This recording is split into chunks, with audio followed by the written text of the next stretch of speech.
watu wake na kondoo malisho yake. Hata tuli kwenye Agano Jipya, Yesu alisemaje? Mimi ndimi mchungaji, si ndio? Umeona? Je, Yesu ni Bwana? Amina. Na wauliza, Yesu ni Bwana? Ana sifa ya kuwa Bwana? Amina.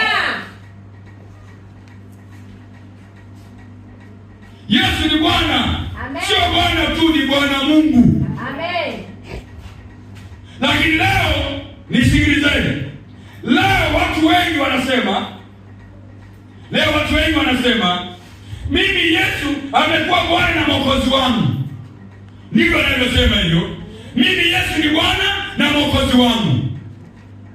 Kila mmoja, haleluya, anasema Yesu ni Bwana na Mwokozi wangu. Haleluya. Amen. Haleluya. Amen. Haleluya. Amina. Sasa mwambie hivi, kama Yesu ni Bwana na Mwokozi wako, Mungu wako ni nani?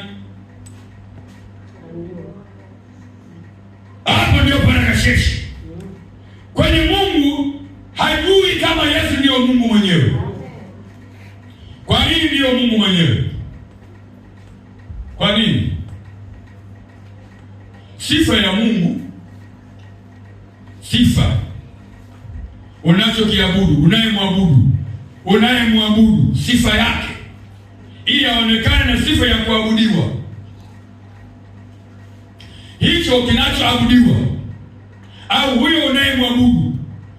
Maana anayeabudiwa ni Mungu, sawa, lakini lazima awe na sifa zinazojitosheleza kuwa huyo unayemwabudu kweli ni Mungu.